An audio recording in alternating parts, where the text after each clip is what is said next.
Google search used to be plug in a term, they put up the most useful link to a person who actually wrote it. Used to be a respected institution. Now it's like, God, you got to get Gemini's answer to it, which is often wrong. And Gemini is now talking to you like it's a person. I can help you. Do you have any questions about this? I can help you. Yeah, exactly. Who's I? Who's I? Who's the collective derivative information. The internet. Why human do? So, It is this interesting, it's an interesting conversation about how digital life begins to reframe our real lives. Because it's like suddenly it creates as much importance with a random person that you don't know. It gives as much weight to that person as to your best friend. You know what I mean? I often think about people who I see out in real life filming content. Yeah. Either Great day for content. It's a great day for content. Either, they're like shooting a dance video or they're doing a review and they're talking to the phone. Yeah. To me, they look like a fish out of water. Sure. And a little bit ridiculous. Yeah. In my opinion. Yeah. But totally acknowledging they could have millions of followers. Millions Totally. of followers. Absolutely. And it could mean it's not at cost to them in this moment because they can prioritize their digital life. Oh my God, completely. That's where and I would argue that probably for a generation below us, it's not weird. Right, exactly. Like they're just like, that's just what happens. Like you put yourself online all the time. And if you're not putting yourself online, you don't exist. I think that's what we've been getting at is it's here to stay.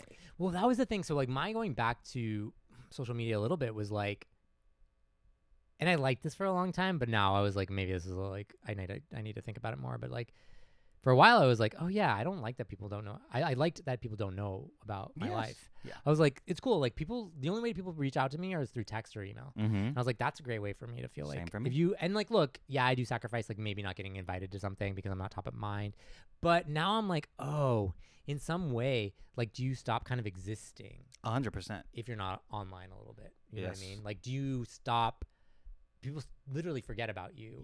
Because, like, that's, for better or worse, that's, like, part of the deal of society now is that, like, if you are not engaging, if you're not putting yourself out there, then people aren't just reaching out to, like, catch up or whatever. Or you have to do the extra work of really, like, because I do the thing where, like, I have to remember who I need to, like, touch base with. You know, I'm like, oh, I haven't talked to this person in a while. Right. I really need to text this person and be like, hey, let's hang out. I think it's good and personal and intimate and healthy to do it that way. But it is interesting that with social media now, it is, because it is a part of our lives, it is now here to stay. It exists in a part of a hierarchy of familiarity. Yeah. Where if you've just made an acquaintance, there's a comfort in like, oh, do you have an Instagram or whatever? Right. It is a bigger leap to be like, hey, what's your number? Yeah. Hey, what's your you know? So there's a buffer. There's a buffer. It is. It totally is. It's like a soft blob of like. Oh, I agree. I agree. It's like a safer way to start a relationship. Maybe sometimes. It is interesting though. Like I think what it's also done is it's sort of scrambled the way we develop relationships in a lot of ways. Previously, you sort of had to start a relationship with a one-to-one contact. You're like, oh hey, we've met each other through this thing in person. Like, do we want to do more of this? Do we want to develop this relationship further? Then we hang out more. We're in a group setting, and we keep hanging out in a group setting, and blah, blah, blah, blah. And that's how we meet each other. Now it's like you could have an intimate parasocial relationship with someone for a long time, then, like, DM them, become actual friends, but know all this stuff about this person before they've told it to you. Yes, that would sit uncomfortably for me for a very long time. And I was similar to you of like, people reach out to me, then and vice versa. I want it to be intentional, et cetera, and it's it's like I don't know how I'm supposed to behave. Like, what am I allowed to tell you that I know? Yes, and that's the other thing is for the longest time I didn't like knowing things about people that they didn't explicitly tell me. I know, I don't like that either. And sometimes there should be an assumption that should be made, like, oh, you don't know this about me, right? And with the complexity of today, sometimes people go through identity changes or realizations of who they are, and your perception of them may not be up to date. I know, and it's hard for them to reach out to every individual person and be like, hey, I've realized this about myself. Yeah, completely. Please address me. I get that. Yeah, I get that too. I get that it's like, I think there has to go both ways, right? Like you can't expect everyone to like, just because you said something on social media you can't expect everyone to have heard it or seen it. Right. It's funny, yeah, because like I have had moments where like some of my like really good friends will be like, oh, I can't believe I didn't tell you that. I thought I told you that because they'd put it out on social media and stuff like that. It's like, oh no, you never tell me that. Like, and I didn't know it. Or like I have the moment where it's like some of my really good friends, I won't know something about them that like my mutual friends who aren't as good of friends with them will know, and I'll be like, oh my God, I didn't know that. Right. Because like, oh, it's on their Instagram or whatever. And so I was like, oh, I only find out information if you tell it to me one-to-one. Yes. And there's something like nice about that, but I also understand that there's a reality to the way that information disseminates in the world today, that like there can be and maybe should be this like healthy relationship to that. And I think like what I'm not struggling with, or what I want to ask is myself and you and everyone is like, what is the appropriate level of interaction with social media in conjunction with real life interaction and like one-to-one digital interaction, right? Yeah, that's the question, isn't it? Yeah. I think the way that I'm wired, and we're probably wired similarly, is that like I really respond well to authenticity. Yes. When we're using social media, because of how invasive it is, we're sometimes aimlessly engaging with it because of how it's been designed to stimulate our brains. I think so. It. Yeah. And so it's hard if you're not coming in with any sort of intention to be like, oh, what do we get out of this? How do we walk the line? Yeah. That's why it's healthy to take breaks. Yeah, totally. Yeah. That's also a good way to do it. It's like we can think of it less as like a binary, like in and out. Like we could think of it as more like you're allowed to like modulate how much you use this and how much you want to post, and if you want to like get off it for a while. But at the same time, there's a pressure to stay participant. Participate. Yeah, and they want to create an ecosystem. Like the thing is, right? Like everything, as far as I can tell, everything, social media included, but all products at least in the US, are the product of a capitalist corporate structure trying to make it a product, and nothing is actually framed in how useful it is to a person anymore. And I think that for me is like, of course they want you, the social media, the tech companies want you to be on all the time. If they could, they would have you on 100% of your time. You touched upon enshittification. Yeah. Like these interfaces used to be user friendly. They used to be designed in order to be useful to, I think, all things. I think we moved at some point, and I don't know when it was, we moved from making products based on how useful they would be to the end consumer to making products that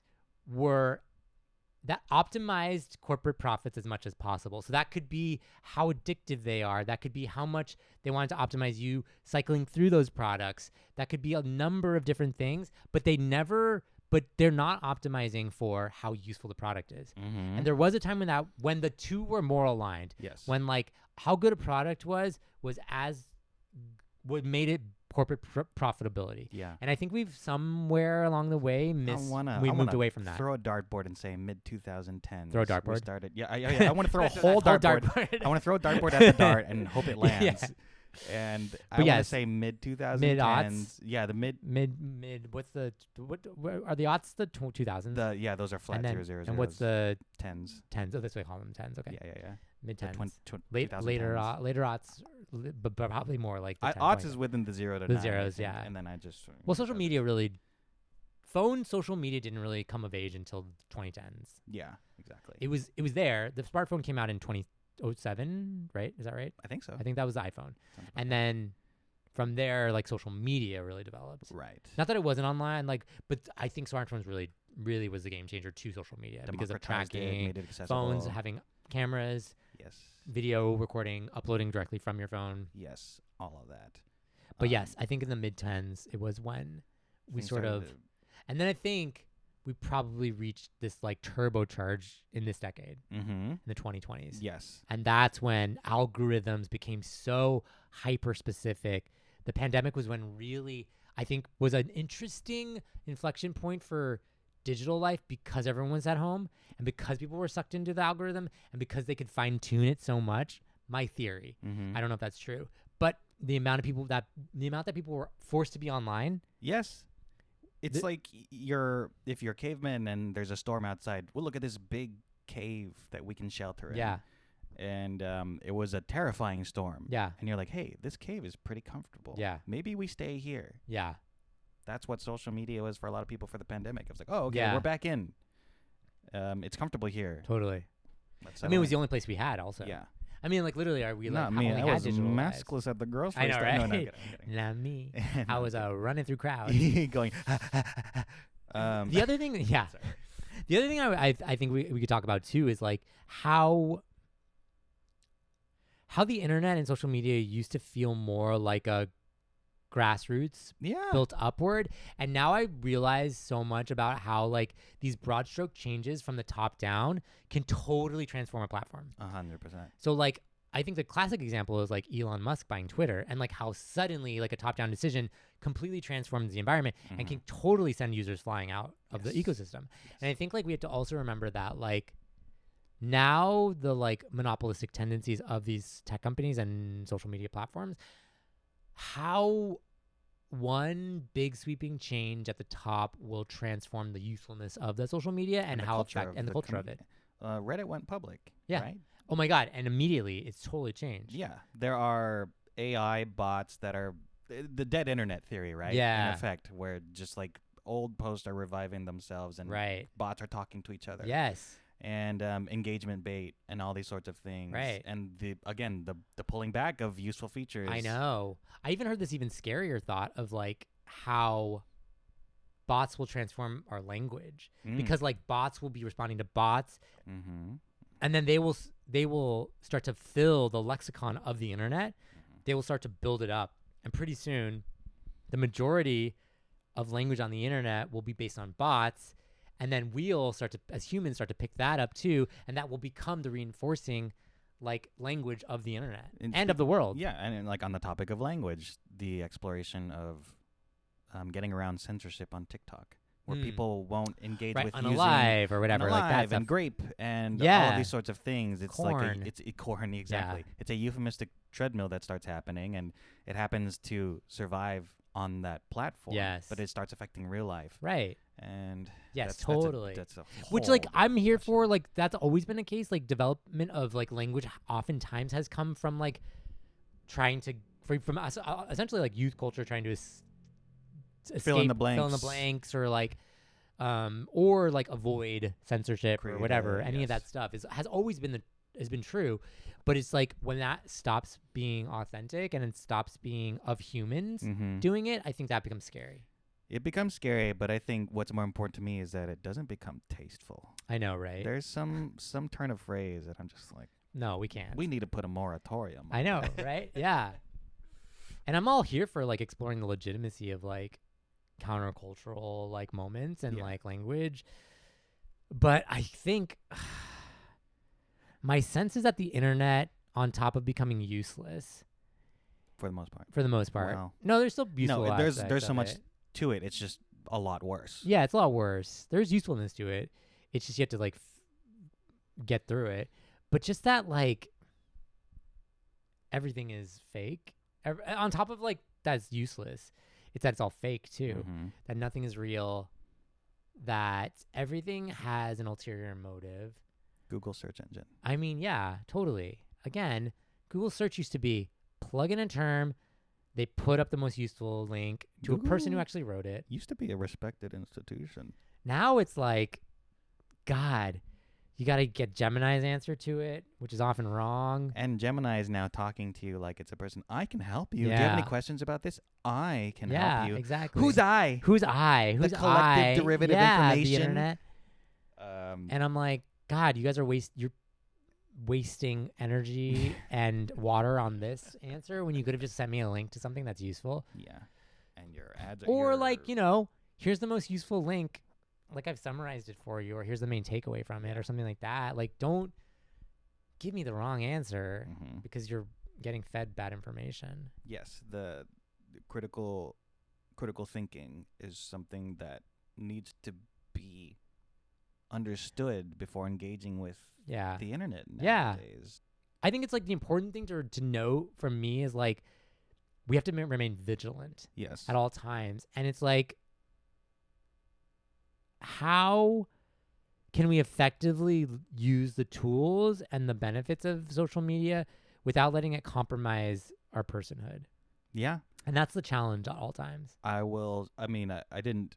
There's so many other parts of my formative social media use. Because I didn't even think we kind of got sidetracked and you didn't finish like where you ended. There's a lot. I can skip ahead to just like where I'm at right now. Yeah, because you've been off for 4 years, right? Been off for 4 years. We have been making content, which has been really gratifying and fun. Yeah. And initially we kind of set the tone of like, hey, we can just make this in a vacuum. And then we started exploring the idea of like, oh, let's put it out there. Yeah. It doesn't hurt to have it out there. And then as we're now in motion, we're making content. Yeah. And it's, again, gratifying. Yeah. And we want to share this with people. Yes, totally. And so, yes, I have kind of backdoored my way back into my personal social media. I know, yeah. Now that that's been the case. And admittedly, I got pretty burned out at some point. Like within the past couple weeks. Oh, and I've totally. recuperated. But are you like more aware of it now? Or are you I'm certainly aware of it. Okay. And are you more healthily dealing with it? Would you say like, hey, I know I'm exhausted by this. Let me like not look at it for a little while. There have been times where I'm just like, oh, I know what's happening. Yeah. And I'm like, it. Let's keep but I kind of doing like it. it. Yeah. I kind of like the dopamine. Yeah, exactly. Awareness of the mechanics certainly helps. Yeah. But it is something that is certainly addictive. And yes. your relationship with addiction and your relationship with managing yourself is something that gets amplified. I think, social media.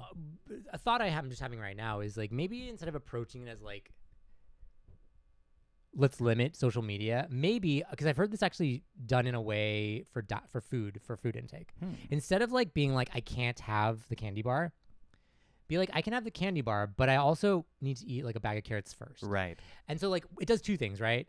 It doesn't stigmatize the candy bar, but it physically fills you up by eating carrots, the thing that you probably should eat. So as long as you're willing to eat the other thing too, you can have as much of the candy bar as you want. Yes. But hopefully by the time you get to the candy bar, you like don't want as much of it. Yes. And so like maybe we should be thinking about, hey, how can I fill my life with real in-person experiences, real offline interaction? Right.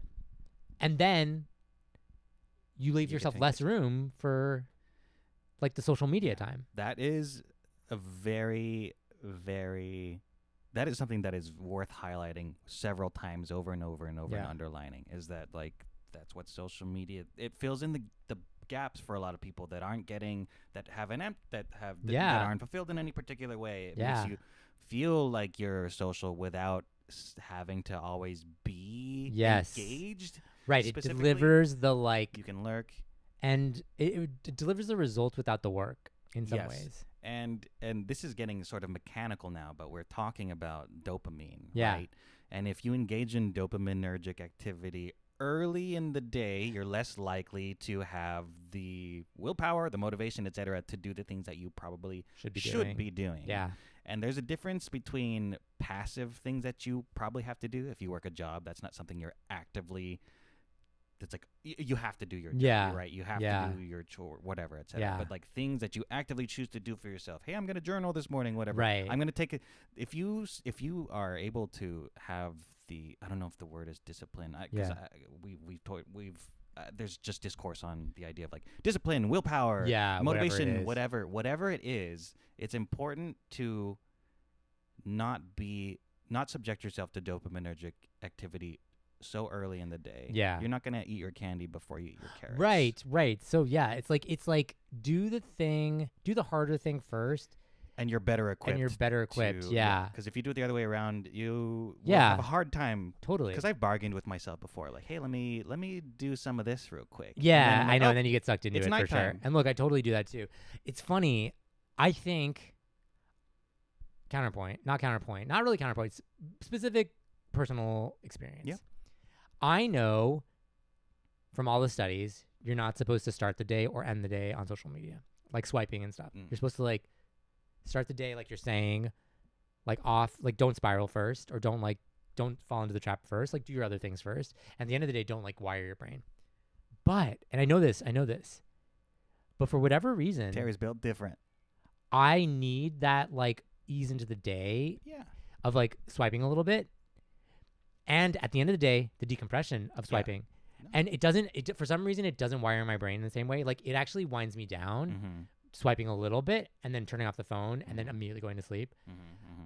And in the morning, it just eases me back into the day. And I know this, and I say this only from the perspective of I know that I can be productive during the day. And once I get into productive mode, I'm good. Yeah.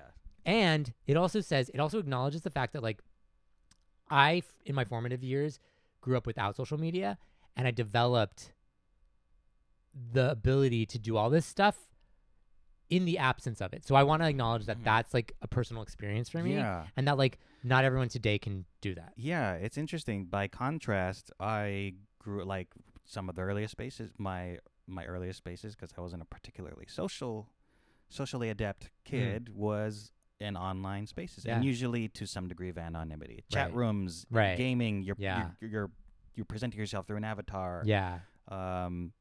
And these very niche communities online. Yeah. It's like, hey, we play this specific game. Yeah. And this is our community. And it's very interesting to make human connections in that way. Totally. But it is, I'm hesitant to put a value on one over the other. Yeah, totally. I mean, again, you can have totally valid, healthy digital spaces. Yes, for sure. And I think that that's the problem, like when we have these like sweeping generalizations about like social media or the internet, which we're doing right now. But, you know, I think it's like important to be like, no, these can be beneficial. You just have to, like all things, be vigilant about how you use them, be like discerning about how you use them. Like, don't blanket say like, we're going to get rid of social media, because that is never going to happen. You gotta say like, these are the potential pitfalls of this. How do you avoid them? How do you use it productively? How do you educate people? How do you give them other outlets for this sort of stuff? Like, how do you give them more fulfilling, deeper meaning places to have social interaction? Encourage that, as opposed to shaming them for using social media or developing. Like, don't shame someone for having online friends. Encourage them also to have offline friends, or turn those digital friends into offline friends too. It's a very valid way to connect with people. Oh my God, totally. Some things are purely digital environments that you play on, like video games, whatever. That's a legitimate space to make friends. And you have to be online for that. And maybe your friendship is only around that, and that's fine too. But there's a scenario where that friendship exists outside of that space too. Because friendships are dynamic, and they can exist, of course, across many different mediums. And so I think that's like really the important thing is like, and I guess I'm like, maybe I like have moved over from being as so concerned about Gen Z and Gen Alpha about like the impact of only through the few experiences that I've had with like my friends' kids. But I think that they're actually offline enough too. Like they're doing stuff offline. They're like, they have in-person friends, especially, you know, like of school age, especially. Because I'm thinking about it. A lot of our peers are afraid of Gen Z. Yeah. And where are we hearing about Gen Z?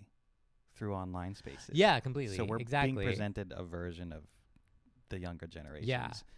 Probably presented from people that are not always Gen Z. I know. It's a lot of studies. It's a lot of like, or you see articles that report this stuff to us. One vocal or notable trend and being like, and of course you're going to hear the negative bias that we always talk about. It's like, of course that's happening, and of course we should be aware of it, but like let's not characterize it based on like a small portion. Right. And let's also give credence to the fact that like it exists in multitudes. Like, you know, the Gen Z kids are not a simple monolith. Because as my experience with Gen Z right now is like that there are there's a lot of capable people, but you always hear about them and then it's like they don't know how to be in a job environment, and like maybe on the whole like they're not as equipped because they like are dealing with a different, but that's always the case, right? The new generation has different ways of acting. And like flavor. But I've also heard experiences of like one of my friends was like, oh, we had an intern who's like so capable. He's like 19 and he's like, I can't believe how like ready for the workforce he is, you know? Of course he's like, I don't know, he goes to like probably like Stanford or whatever. It's like, you know, he's like very well equipped to be in the workforce. But they exist out there. Right. And to meet them, also to remember that like they own the future too. And so like regardless of how you feel about them or how they operate in the world, that's how the world's going to operate. Yeah. Because like eventually they will become the dominant force. There's a feeling of like entrenching yourself to be like, hey, you gotta cater to us. We've been here. Yeah, and I don't think that I think that's an ego play, and I think like what it needs to be is this conversation between like, we want to make sure that you're prepared for the world. We want to make sure that you're healthy, as much as we want to make sure we're prepared for the world and we're healthy, that we can all coexist, and that we take the best idea wins, right? Like, it doesn't, don't uphold something just because it existed, and don't knock something just because it's new. Mm-hmm. You know what I mean? It's like, you got to be willing to like accept both. Yeah, it's always the dynamic is usually gonna persist, but the specifics are gonna shift out. You know, our predecessors, the generations above us, like, oh, millennials, they can't XYZ, right? And what they were saying about every previous one, there's always going to be a generational line drawn. Totally. Just whatever. I know, yeah, and it's not really there. It's like, it's also like there are no actual lines. Right. It's like we're all like sort of like taking from different places and also generations. All of us are just growing up in different conditions. Oh my God, moving so much more faster. Completely, yeah. It's like the amount of change. Did you know Gen Z doesn't know what a floppy disk is? I know. Every time that happens, I'm like, or like anytime like the boomers or Gen X calls Gen Z out on not being able to like use a rotary phone, I'm like, yeah, because they don't need to use a rotary phone. Like, they also, where are they going to be exposed to a rotary right? phone? Exactly. Like, why is that? Like, that's not a barometer for intelligence. Mm-hmm. Like, just as like, I don't know, but like part of me is also like, you guys don't know how to fucking open a PDF. You know what I mean? I'm just like, ugh. It's like, it's always just don't use these examples. Like, it's tribalism. Yeah. It's tribalism. Look, and I get it too. I understand the need to feel like a part of like a thing, and like to align characteristics of yourself with a group, to be like, I belong to this thing. But, and that's a shorthand. That's a shortcut to be able to do this stuff. But I think you got to be like, oh, people exist with characteristics of many different things, of intersectionality. Like, outside of that, it's like where you're born, who you're born to, all the markers of identity are there, like beyond the time you're in. Right. And like, that's a very complicated confluence of variables. There's that sort of what did you just say it was called? The intersectionality. Intersectionality of it, and the nuance of it is sometimes overlooked because we are curating how we're presenting ourselves. Yeah. And so sometimes you're not allowed to be dimensional intersectional. It's right. Oh, I saw this. You're this person. You're associated with this. This is your identity. And that is also the difficult thing to navigate, is that you can find a source of identity from finding a community. Yeah, and maybe to bring it back to social media, is like social media has made niche communities accessible. Yes. And so to be able to find those people is so much easier. Whereas, like, let's be honest, like 40 years ago, if you were like someone who didn't fit into like polite society, quote unquote, you just got lost. Yeah. You were ostracized. And like allowing people who, and like we should all agree that that's not how we should treat anyone in society, right? Like that, like we're all allowed to have nuance, and that like now the fact that you can access those communities immediately at the click of a button and find them, like if you want to find them, is great, right? Like it's like everyone should be allowed to exist. And like now what we've seen through the proliferation of social media, all the internet, but social media in particular, is the allowance of spaces for people to exist who were not allowed to exist before. They had to hide their identities. They had to exist in shadow, which made it dangerous. You know, like allowing people spaces in public is important to saying, again, not to get political, but to get to the trans debate about bathrooms. It's like what you're saying when you're not allowing trans people in bathrooms is that you're like not allowing them to exist in public. And that's the problem. Right. And that's the thing with it. Right. And you got to have spaces that are co-signed by institutions to say that you are allowed to exist. Because it's a place to find representation. Yeah, right. Totally. Growing up, the kind of media we could only defer to find any source of representation was in our entertainment. Yeah. Movies, TV, and typically us being two Asian men. Yeah. You're not really seeing that all that often. Yeah. Or you're being portrayed a particular way by a collective sort of group that controls exactly how a group is perceived. Yeah. So it's been democratized with social media, for better or for worse. I know. Everyone has a platform now. I'm always shocked when I see like these hot young Asian men YouTubers who are like so popular and commanding so much attention, and I'm just like, whoa. Right. You're like allowed to be center of mainstream. Right. It's so interesting. Yeah. Yes. So like I think like we can now bring in more of the full internet personal stuff too, where it's just like how, and because we really want to still think about like why social media, like why is it effective, why is it useful, why is it also problematic? Yes. And I think covered a lot of the problematic. We've covered a lot of problematic. There's still more to it. But we have started talking about like why it's useful, because it does allow people who are marginalized to have space. Mm-hmm. I think that's also a crucial thing. And it allows a connection that wasn't possible. That's not always possible for some people. Yeah. And it really it's I think because he's right, because traditionally I think also like the occupation of space was correlated to wealth, to having money, to having access. And what the internet and what social media does is it democratizes space. Mm-hmm. It's not physical space always, but it's space nonetheless. Mm-hmm. And I think that's something that we need to like remember that we didn't always have, right? We harken back, and I wonder if we're doing it a little bit too today. We're like, we even harken back to the mid-aughts, where we're like, the internet was great. It was useful. It was clean. The same way we like were like, God, remember the 1950s? They were great. But we forget, ooh boy, were they problematic. Yeah. Yes, for sure. But you want to talk about your personal history also of it. Oh, sure. Yeah, personal history. So, yes, AOL Instant Messenger was the beginning for me. Video games, et cetera, et cetera. I then started to find like niche internet communities, still like tangentially related through video gaming, but also I got exposed to the sort of darker underbelly of social media in the early days. You get exposed to like 4chan. Yeah. And I was never on 4chan. I never really understood. I only knew it as like a point of reference to represent like a section of the internet. Right. And I wasn't really on Reddit that much like until maybe the last decade or so. Yeah. Yeah. And I use it in not the way that most people use Reddit. Right. I'm a very like tangentially like lurker, like not even like a lurker. I don't even like go down the comments really that far. Yeah. I just kind of just like see what's popular. Yeah. I see what's popular. I lurk.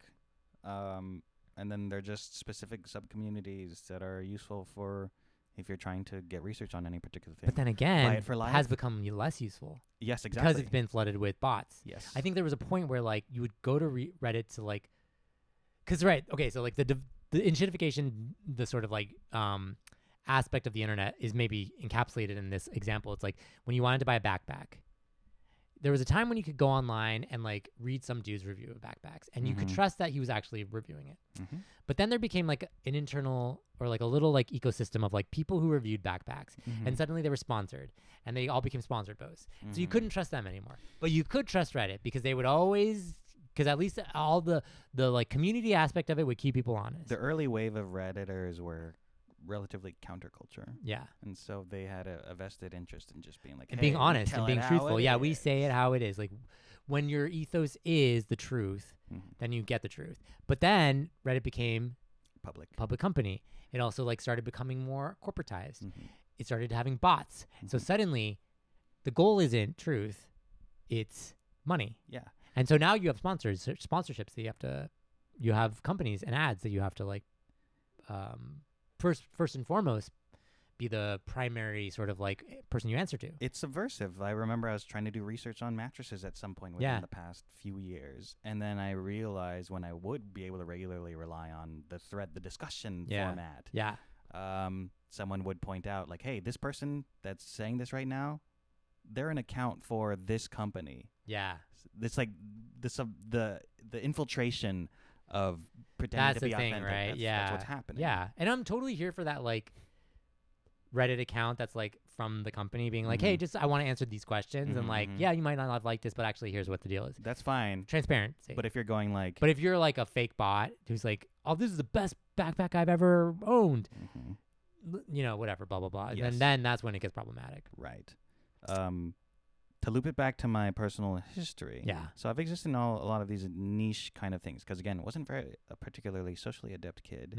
And so I found some comfort there in my isolation of like, hey, I'm in these sort of different spaces. Yeah. And as I grew up and grew out of it and especially moving out here and getting into all the arts and all that sort of stuff, I found a disconnect with my internet life. And so I would then start questioning, like, what am I using this for? Right, totally. And especially when I was addicted to like something like Reddit or whatever, I would think about how much time I spent on it. Yeah. And at the end of the day, when I had any sort of bandwidth to try to be introspective, I would think, like, of the summation of things that I read today, am I going to internalize any of that or use any of that? And I was then translating that to my social media use at the time, because I'm like, of the people I'm interacting with and I'm friends with, at the end of the day, if we see each other in public, would we acknowledge that? Yeah. And I was placing a value on, like, then you're sort of like indicting yourself for, like, whether you're like, you start to beat yourself up because you're like, I'm friends with this person online, but we're not really friends in real life. Like, what's wrong with me? Like, why aren't I, like, why am I so superficial? You know, all those like invasive thoughts come. Right. But now it's kind of interesting. I did mention that I was burned out. There's pros and cons to all of this, getting back into social media. Yeah. But with my personal account, it has been interesting because, again, where I'm at right now, I'm just trying to conserve my bandwidth. So I'm not initiating with people. Okay. But there are people that we know from our shared community that I've always just had a very arm's length. You were saying this, which is like a benefit.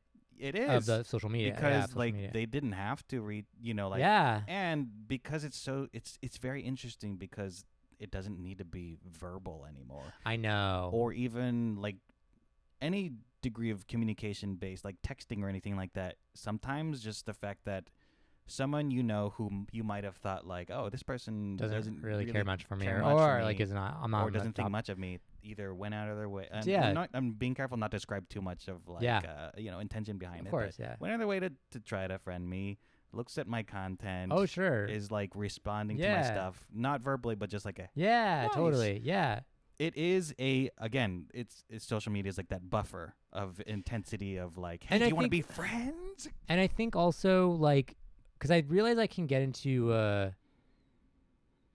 myopic sort of viewpoint of like, well, doesn't everyone just like have their friends that they talk to in real life? And like, it's not always, but also like that, like maybe I thrive in this like one-to-one in-person contact more than I do online, and some people just don't. Like maybe they're way more comfortable like doing the thumbs up or like interacting, and that's how they show like their affection or communication style or whatever. Yeah, I think I was definitely affected by the judgment of being online that I adopted for myself for a very long time. Yeah. And I do remember a sort of turning point was during the pandemic, because I had grown up in online spaces. Yeah. We were back online again playing games, but this time I was now playing games with friends that I had made in real life. Yeah. And then I was like getting back into this comfortable space that I had neglected for a large part of my life, where I was like, oh, I'm very comfortable and familiar with being online and gaming, and it's like a side of me that I don't really get to show and incorporate just because it exists in such a specific way. Like it can only come out in such a specific way. Totally. Where you don't see your voice, but you're controlling an avatar and you're playing a game and you're presenting it like a fun. So there's a safety to it. There's a safety to it. Yeah, and there's I hear that. There's a play to it. Yes. That you don't exactly get to demonstrate in real life. Right. Right. So that was I a think hard there's thing to like, reconcile. No, it is. I think because I think the one side of the pendulum swinging to one side is that like different spaces offer people with different skill sets or personality traits to thrive. And that's like a great way to do it. It's because people feel more comfortable saying things they wouldn't normally say. On the other side of that spectrum, people feel more comfortable saying things that they don't say in real life. Too comfortable. And that can be dangerous. And again, with your whole name behind it. Yes. Your whole identity. Say it with your whole name. Whole body. Yeah, whole body, whole face. Body, your whole address. Yeah, I know, right? So yeah, I know. I think like, again, I think the like conversation we're having with today is the conversation we should be having ongoing with social media, right? It's just like, we know it's going to change. We know it has pros and cons. Let's like make sure we're like checking in. And maybe actually I was thinking we could do like if you're feeling this, it's like proceed signs, warning signs that are like keep going or stop and look like back. a flow chart kind of situation. Like for instance, like if you're feeling rage baited, probably a good moment to be like, let me turn this off. Yeah, it's good. If you're being rage baited, consider, is it an AI post? Yes, is it an AI post? Right. Secondly, does the source of this information coming from have an incentive to make you feel this way? Are you browsing on a platform that incentivizes you engaging with that platform? And also, is this a good faith argument? Yeah. If those things are why proceed further than that? Yes. If it's not going to like and like what is proceeding further going to get you also? Right. So that's like one. That's like an example of one thing we could do. Yeah. I think like, what about like, okay, so like I think a space that, I'm trying to think of a positive one. Yes, a space where, you're making a connection with someone who you know in real life, but it's like deeper here on this space. Yeah. I think that's like a good reason to keep going. Yes, I think so. Yeah. It's like, oh, this is like maybe like a new way we can like enhance. Exactly. There are people that I've been like a little bit shy about approaching because I didn't quite get a pulse on how they felt about me, and it's a little bit more implied with the dynamic we have online. We're like, oh, I think this person is on board with what's going on with me. Yeah, completely. Which is a nice. It's a nonverbal thing. Keep going. Nice, keep going. It's like I'm thinking we're on a hike or something. Yeah, we're like we're seeing signs like yes, danger. You know, exactly. Yeah, we're now seeing another sign where it's like, hey, I'm constantly checking this person's profile. I'm waiting for updates. That's a good sign. Like, if you're checking something for updates and you're like anticipating, if you're living in the future too much, probably good sign to be like, hey, maybe I shouldn't be checking. Yeah, careful. Definitely try to step back if you can, or at least I think this is a technique used in. I'm so hesitant to even go on because it gets into the clinical. So I'd qualify saying I'm not a professional at it. But in the context of addiction, usually, I know we're trying to do a speed run. Sorry. No. I keep forgetting. No, but in the context of addiction, usually the step towards is, at the very least, the acknowledgement of the behavior. Beyond judgment, just like, hey, acknowledge. I'm browsing this person's profile right now. Yes. Hey, I'm browsing this person. In the same way that's like, hey, I'm trying to quit cigarettes. I'm smoking this cigarette right now. Yes. Even just saying it out loud or whatever in your head. Try to develop the pattern of acknowledging the behavior. That's good. Without judgment would be healthy, but judgment's going to be there. If you can identify that too, that'd be great. Yeah. I think the moment of, I have this moment and I think I always like consider it. How did I get here? How did I get here? When I don't remember how I got here, it's like oftentimes because the algorithms keep feeding me. I'm like, that's when that moment I'm like, I should exit. They call it the YouTube wormhole, right? Yeah, the wormhole. Because then that's a good way to get a sense of like, oh, I've been consuming for the sake of consuming. How did I end up here? If I can't trace the path of what I had just consumed, because yes, there's so much content to consume. Yes. But it can be, if you do put thought into what you're consuming, it's not wasteful. Yeah. But when we're just going by quantity or sheer amount, and with the attention economy, blah blah blah blah, then if you can't think to any degree about what you're consuming, then maybe take a break. Yeah. And think about it a little bit more. Yeah. You feel a sense of FOMO. Yeah, that's probably a sign to get off. Right? I think so. Pretty clear. That's pretty much like, you don't have to be, again, we always talk about this in like real life. It's like, you don't have to be a part of everything. Yeah. More and more it's hardly ever personal if you're not thought of. No, just because you're not present in that. It's just it's not there. You're not, or it doesn't make sense for you to fit into that one situation. Yeah. I think like more and more I've been trying to get comfortable, and this is broader than just FOMO, but get comfortable with the fact that like I'm not for everyone. Yes, 100%. Not everyone is gonna like me, or it's just not gonna be a natural fit. And like we were saying, like, I want to leave at 9, you want to leave at 10. Mm-hmm. Like, that's an example of, like, we're just not aligned. Mm-hmm. And it's not any kind of character assassination on either part, on any person in that. It's just that we happen to just not thrive. I might not want to play video games. I'm not going to be in a video game space. You know what I mean? It's like, that's just as simple as it gets. Yeah, that's just what it is. And I wouldn't want to, like, force you and pressure you to be like, hey, you're into this now. Let me tell you all about it. You start to you see someone's name pop up and you're nervous about the post. For them? Before they even see it. You're just like, it gives you stress already. You're just like, what is this person going to post? Oh. This is a hard one because I'm all for like building up resilience and tolerance, and at the same time, it's hard to lose respect for people when you see them in a different light. Yeah. I have lost a lot of respect for a lot of the people that behavior. I love in real life. Yeah. And then how they present themselves online is so different. I know. I don't know what the answer is to that. Yeah, I don't know. Because part of it is like you kind of like have to accept that this person is the person that they are. I think what this goes back to our relationship with social media is that it's not binary. You know, you have to give it thought. Yeah. And I think there's no right answer. I think or single answer. Yes, exactly. I think a lot of us have deferred to the internet to find a sort of judgment on a verdict on a lot of different things. Yeah. Because we're looking for, we talked about this before, when something is the most upvoted comment, I know, said with the most conviction, then we assume that's correct. In the same way that we think that, hey, everybody is saying this particular belief. And where did you hear that from? Oh, this, like 3 people said it very loudly on the internet. I know. I think this conversation in particular, like, we can extrapolate from it even further. And I think I'm going to try to say this succinctly, but I think this whole podcast about human behavior and this idea that humans are in constant search for this one answer to the dilemma, the social awkwardness, like what is the right answer? Like who's in the wrong? But I actually think, as witnessed by this podcast and life and society and the world, everything is a constant negotiation into what is right and wrong all the time. And there's no answer, and you're always going to be nuanced. And it is in the negotiation, the tension, the friction between the conversations and arguments is where we change anything or where we arrive at any answer.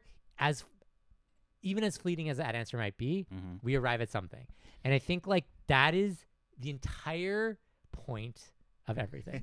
I think there is something to that, where the managing of the discomfort, the tension, the pressure is something that is life. Yeah. That is the trajectory. It is of developing life. the ability to do that all the time forever. Right. Forever. Does it sound tiring? Don't worry. It ends. It ends. Yes, at the end of our life. It will end. It will end. And so it either passes or it ends. I heard there's some like, I heard this somewhere. It was like some Swedish or Scandinavian phrase that's like some old adage that's like, it either passes or it ends. And like, you know, it can end with death, but you know, yes, but it will end. You know what I mean? Yes. So I think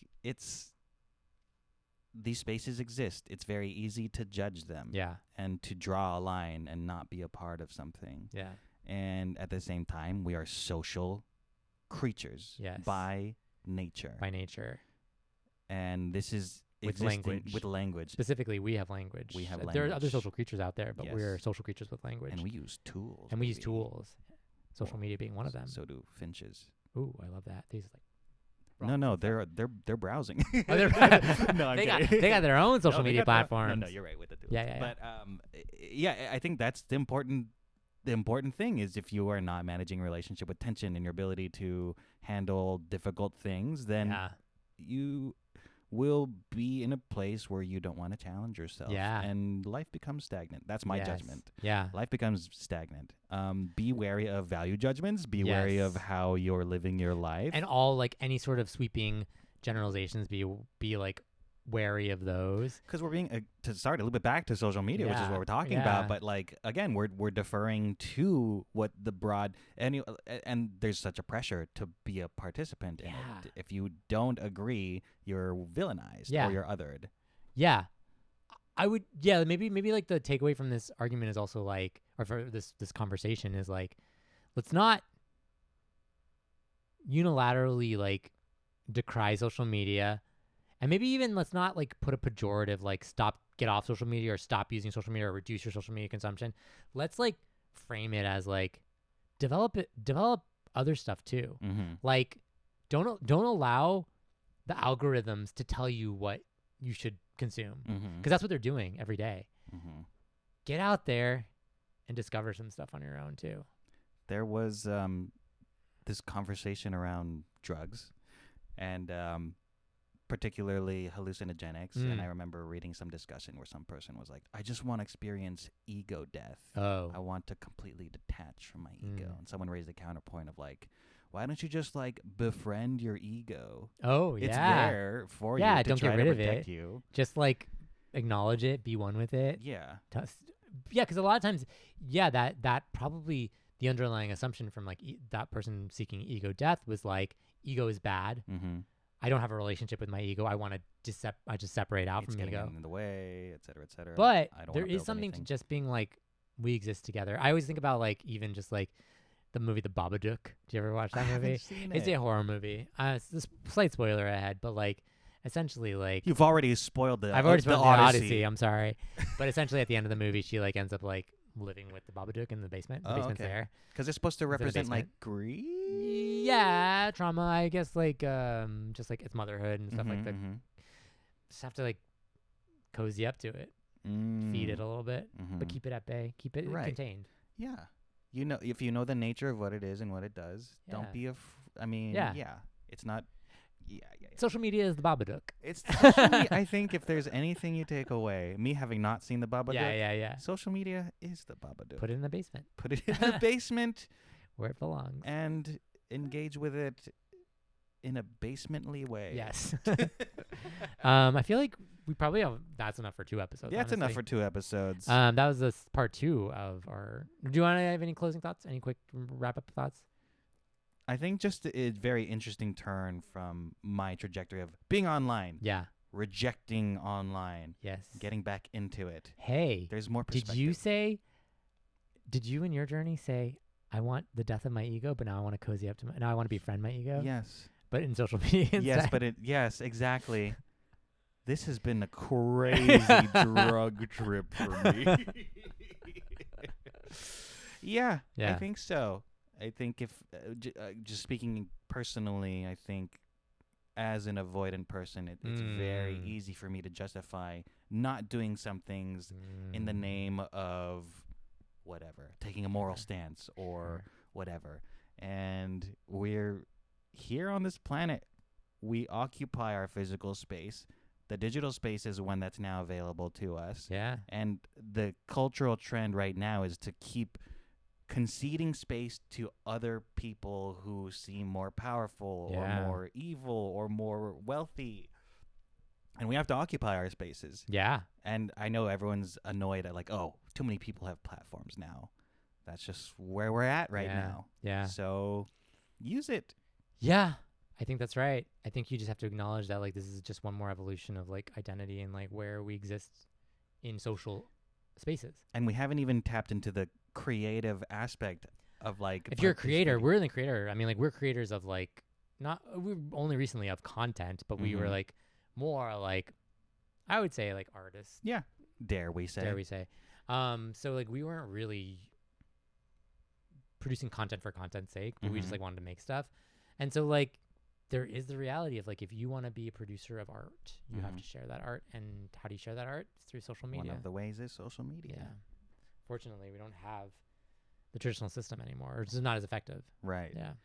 And we have been finding out that our friends our community that we have befriended in real life also exist in these online spaces too. It's funny. You do go out there and you're like, whoa, you guys have been having fun without me. Yes, exactly. You know what I mean? You've been doing all this stuff on the side. It's a different world out there, but it's a part of ours. Yeah. You still have the full agency to decide whether you want to participate with it or not, but it exists. And now that you say that, I'm like trying to find a metaphor for it, but I was just like, it's kind of like when you're like going to school with a bunch of people and you find out that like half of your class also goes to like a summer camp or something. Sure, yeah. And you're like, you guys have been doing this or like an after school program. You guys have been doing this the whole time without me. Yes. You're and like, then it's like, you guys have all these inside jokes. You have all this stuff happening. And again, that's where we get into sort of FOMO, but also the excitement of like, wait a minute, I'm finding out that you were interested in things that I didn't know. Yeah, I wouldn't have been able to solicit that. I know. In the context in which we regularly know each other. I know. So better for worse, it is a way that it is social _ media. Yes, exactly. So I don't know. I feel like we discussed a lot. We did discuss. We have a lot more to come to. I'm sure there's like we'll have this part 3 in the conversation future. again later. Yeah. Well, that's a whelp. I think that's a whelp. Whelp for now. I'm Terry. I'm Jed. And this was another episode of Why Human Do.